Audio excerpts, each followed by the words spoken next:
Hey everyone, John here, first edition of Lyrical Waxing coming right up.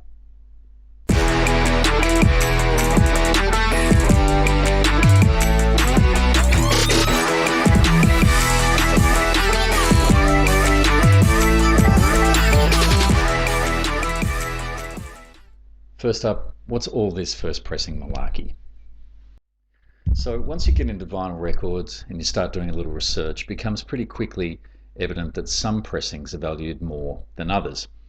There's the limited runs for a start.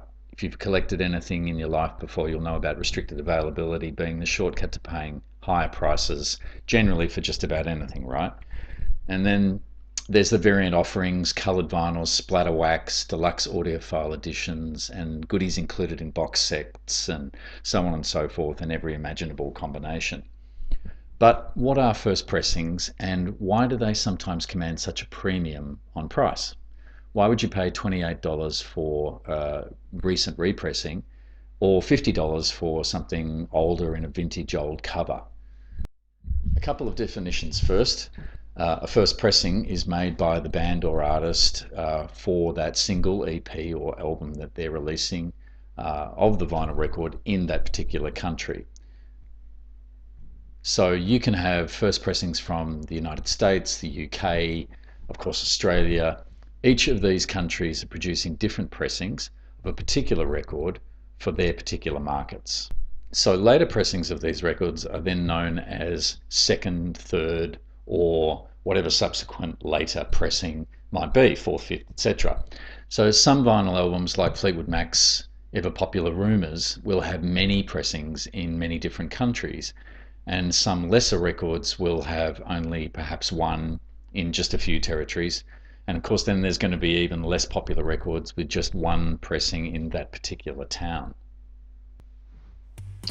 But if you're Fleetwood Mac, as in our example, and you have virtually your entire later catalogue constantly in print, being repressed all the time, and your pressing counts are in double if not triple figures by now for certain titles. In fact, if you go to Discogs right now as of this episode, there are 444 different pressings of Rumours since it was released 42 years ago on vinyl, cassette, CD, 8-track, reel-to-reel, DVD-A, mini discs, the list goes on. So a frightening number of first presses in all of those categories to consider owning. So the question is, why do you want a first pressing of any of them? Well, there's three main reasons why you might consider that. The first is that the original 1977 albums were mastered by the sound engineer from the original master tape. The mastering engineer, in this case the legendary Ken Perry of Capitol Mastering in Hollywood, California, would have used the only tape available to him at the time in 1977, which was the final agreed and approved mix of the album from the band's studio sessions. This means the quality of the source is almost guaranteed. You've got the original tape from the band's recording session and you have the original mastering engineer, the band or label picked for the job, behind the desk. Second or subsequent pressings of the album in later years may not use those original tapes, or may even have a different mastering engineer do a remaster of that music.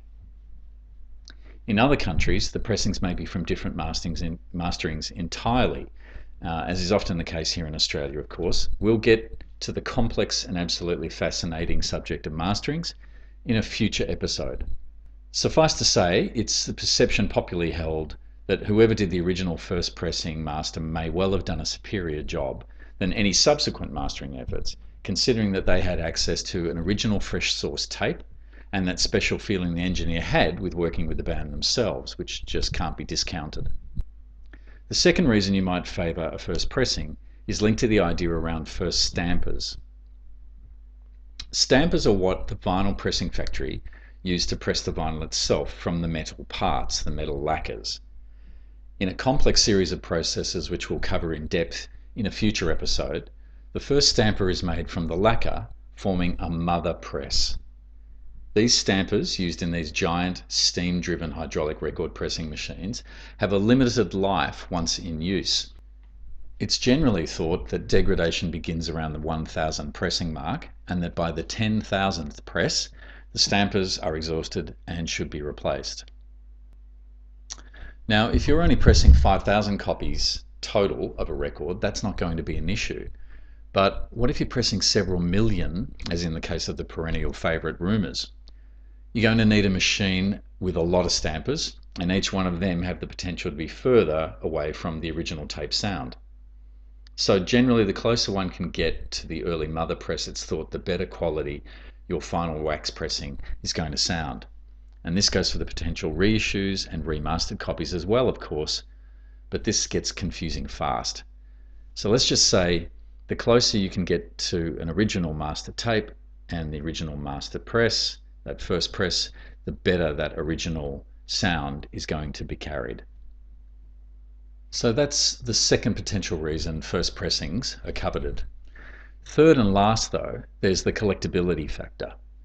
Simply for collectors, quite often the first edition of something, whether it's a book, a car, a toy or a vinyl record, can be more valuable or collectible than a later copy.